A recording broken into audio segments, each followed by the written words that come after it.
The moment my husband told me to apologize or leave, I realized something terrifying. He never expected me to choose leave. The argument started at a family gathering packed with relatives, opinions, and years of unresolved favoritism. By the end of the night, everyone had taken his side. His mother called me disrespectful. His sister called me selfish. Then my husband pointed toward the door and said, "Apologize right now, or get out." I looked at our 3-year-old son sleeping in the guest room. Then I looked back at my husband, and quietly decided that by next week, neither of us would be there. My name is Hannah, and I was 34 years old when my husband gave me an ultimatum he never expected me to accept. We had been married for 6 years. We had a 3-year-old son named Oliver. And for most of that marriage, I spent more time keeping peace with my husband's family than enjoying my actual life. Mark wasn't a bad person. At least, not in the way people usually mean. He worked hard, loved our son, paid his share of the bills. But whenever his family was involved, something changed. He stopped being my husband and became their son, their brother, their defender. No matter what happened, his mother had opinions about everything. How I cooked, how I dressed, how I parented, even how I spoke to Oliver. At first, I tried to be understanding. Then I tried being patient. Then I spent years pretending the comments didn't bother me. Because every time I complained, Mark said the same thing. That's just how they are. The family gathering that changed everything happened on a Saturday afternoon. His parents were hosting a large barbecue. Dozens of relatives filled the backyard. Kids running around. Music playing. Everyone laughing. At least on the surface. Oliver was sitting beside me eating fruit when my mother-in-law suddenly walked over. She looked at his plate and frowned. "You're still limiting sugar?" I nodded politely. His pediatrician had recommended it. She immediately rolled her eyes. "That's ridiculous." Several relatives looked over. I felt the familiar tension building. "I'm following his doctor's advice," I said calmly. Before she could respond, Mark's sister Rachel joined the conversation. "Oh, come on. Hannah reads one parenting article and suddenly thinks she's an expert." Several people laughed. My cheeks burned. I forced a smile. Normally, I would have let it go. But something inside me felt tired, exhausted. Maybe because it wasn't the first comment, or the 100th. Maybe because I realized Oliver was listening. "I don't think following medical advice is something to be mocked," I replied. The table went quiet. Rachel immediately looked offended. My mother-in-law folded her arms. "There you go again." There I go what? Being disrespectful.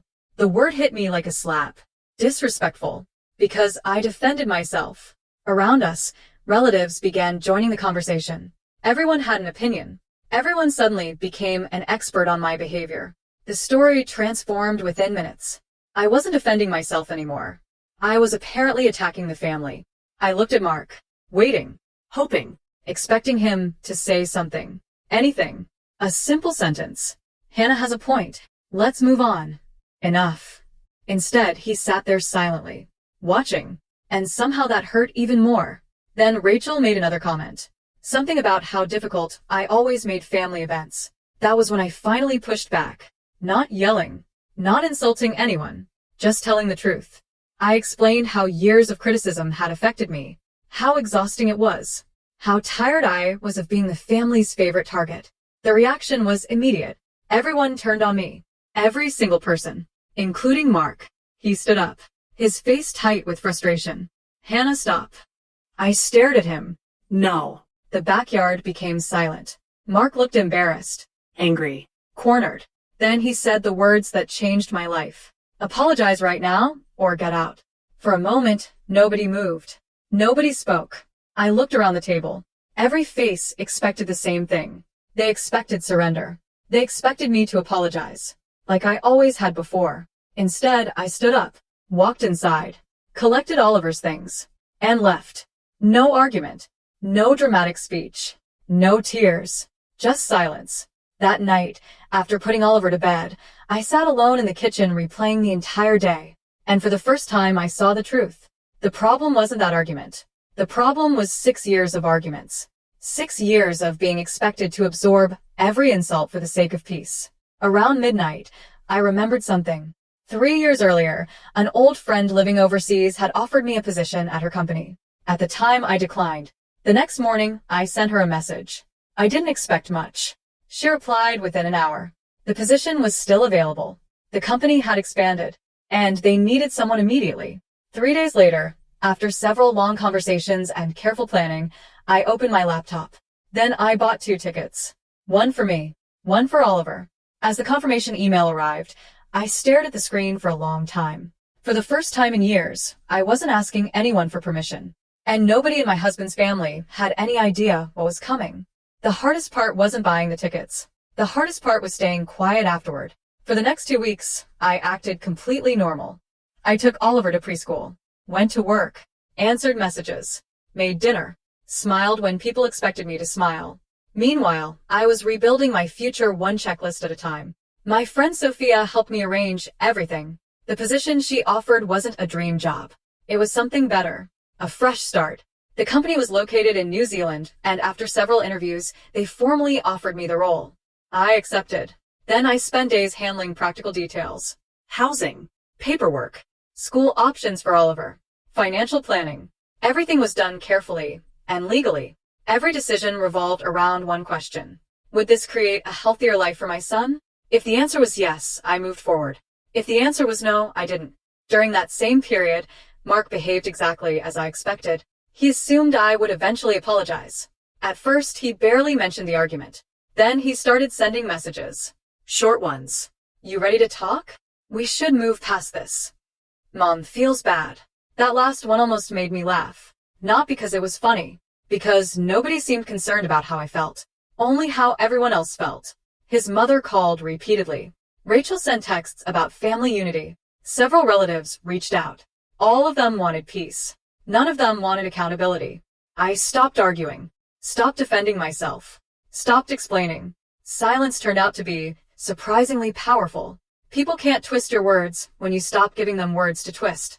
3 weeks later, everything was ready. The apartment, the job, the school, the support network, the tickets, the future.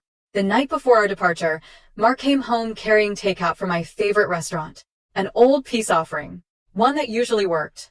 We sat at the kitchen table while Oliver slept upstairs. I think we've dragged this out long enough, he said. I looked at him quietly. I agree. He smiled slightly, relieved, certain he had won. I knew he'd come around. For a moment, I almost felt sorry for him. Almost. The next morning, while he was at work, Oliver and I headed to the airport. I left a letter on the kitchen counter. Nothing cruel, nothing dramatic, just honest.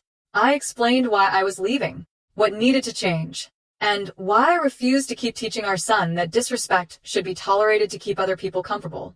My phone exploded halfway through airport security. Calls, texts, voicemails, dozens of them. Mark had found the letter. I didn't answer. Not until several hours later. By then, Oliver was asleep beside me on the plane. Hannah, Mark said the moment I picked up. His voice sounded different. Panicked. You're actually doing this? I looked out the window. The clouds stretched endlessly beneath us. Yes. This is insane. No, I said calmly. What's insane is thinking I'd spend the next 20 years apologizing for having boundaries. He was silent. For the first time since I'd met him, he didn't have an argument ready. The months that followed weren't easy. Starting over never is. But something remarkable happened. Oliver flourished. He became happier, more confident, more relaxed, and honestly, so did I. The distance forced Mark to confront things he'd ignored for years. The family dynamics, the favoritism, the way I had been treated. For the first time, he could see it without everyone else's voices drowning out reality. Eventually, he apologized. A real apology. Not for one argument. For years of choosing comfort over courage. His mother and sister apologized too, though much later, and only after realizing they no longer controlled the situation. Today, my relationship with Mark is healthier than it has ever been. Not because I forgave everything immediately, but because boundaries finally existed. Looking back, the most important part wasn't the plane ticket. It wasn't the new country. It wasn't even leaving. It was finally understanding that respect isn't something you beg for. It's something you require. The night my husband told me to apologize or leave, he thought he was giving me a punishment. He never realized he was giving me a choice. And choosing myself changed everything.